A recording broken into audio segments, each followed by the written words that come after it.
Salam buat Bapak Ibu setanah air, kembali lagi di channel Wanta, informasi terupdate dan terkini seputar informasi PNS P3K honorer dan informasi lainnya dari pemerintah yang relevan. Bapak Ibu, di kesempatan yang baik ini saya menyapa seluruh Bapak Ibu dan terlebih Bapak Ibu yang setia menanti dan menunggu informasi terbaru dari channel Wanta, informasi terupdate. Bapak Ibu, di kesempatan yang baik ini terlebih di kondisi dan situasi saat ini, yaitu penerimaan CPNS dan juga P3K di masing-masing kabupaten ataupun kota ataupun tingkat provinsi ataupun tingkat kota. Bapak Ibu, untuk bisa mendaftar atau ikut pada seleksi P3K harus kita membedakan beberapa hal, termasuk ini tentang perbedaan antara honorer dan non-ASN. Nah, apa perbedaannya ini Bapak Ibu? Terlebih dalam hal mendaftar sebagai P3K. Nah, untuk lebih jelasnya Bapak Ibu, mari kita simak video berikut ini. Dan sebelumnya jangan lupa like, subscribe, komen, dan bagikan informasi ini agar informasi selanjutnya dapat terupdate di beranda Bapak Ibu. Tenaga honorer dan non-ASN ternyata berbeda. Ini penjelasan BKN.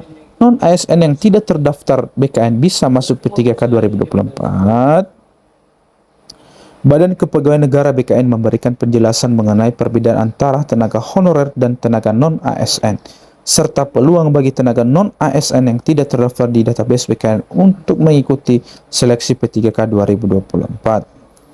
Istilah yang digunakan terkait pengangkatan tenaga kerja ini mengacu pada peraturan yang ditetapkan oleh Kementerian Pendayagunaan Aparatur Negara dan Reformasi Birokrasi Kemenpan RB.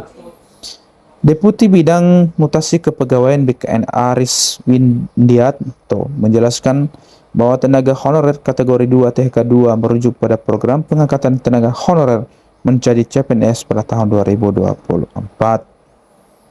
Gelombang pertama THK1 langsung diangkat dengan hanya melalui seleksi administrasi. Namun banyak tenaga honorer yang belum terangkat sehingga muncul gelombang kedua, yaitu THK2, kata Aris dikutip dari YouTube ASN Pelayanan Publik pada Selasa 1 Oktober 2024. Seleksi dilakukan terhadap THK2, namun karena keterbatasan formasi, tidak semua tenaga honorer tersebut dapat diangkat menjadi CPNS. Lebih lanjut, Aris menjelaskan bahwa data THK2 masih disimpan di BKN dan terus diverifikasi serta divalidasi. Saat ini diperkirakan ada sekitar 300-400 ribu tenaga honorer yang masih tersisa di database BKN. Meskipun jumlah pastinya dinamis karena sebagian di antara mereka sudah mengikuti tes ASN dan diterima. Sisa tenaga honorer ini yang belum terangkat disebut sebagai ex-THK2 dan mereka masih berada dalam database BKN tambahnya. Peraturan Pemerintah Nomor 49 Tahun 2018 tentang Manajemen P3K melarang pengangkatan tenaga honorer atau istilah serupa di instansi pemerintah.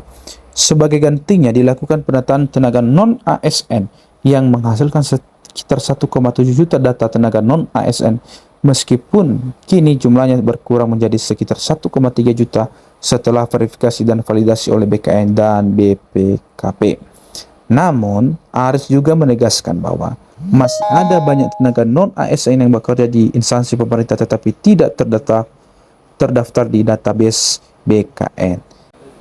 Mereka ini termasuk super cleaning service dan tenaga lain yang tidak masuk dalam kategori penataan tenaga non-ASN. Meskipun begitu, mereka tetap berpeluang mengikuti seleksi P3K. Nah, jadi Bapak Ibu, untuk Bapak Ibu yang dikatakan sebagai non-ASN yang belum terdaftar di database BKN, tetap bisa berpeluang mengikuti seleksi P3K di tahun 2024 ini. Syarat bagi tenaga non-ASN yang tidak terdaftar di database BKN untuk mengikuti seleksi P3K 2024 adalah ketersediaan formasi di instansi tempat mereka bekerja, serta melamar untuk posisi yang sesuai dengan kualifikasi pendidikan. Prioritas kelulusan mereka berada di urutan ketiga setelah ex-THK2 dan tenaga non-ASN yang terdaftar di database BKN, jelas Aris. Mereka juga harus melamar jabatan yang sesuai dengan kualifikasi yang dimiliki. Dengan demikian, tenaga non-ASN yang tidak terdaftar di BKN masih memiliki peluang untuk mengikuti seleksi P3K 2024 meskipun persaingan lebih ketat karena adanya prioritas bagi kelompok lain yang lebih diutamakan. Demikian informasi ini Bapak Ibu, semoga dapat bermanfaat. Terima kasih.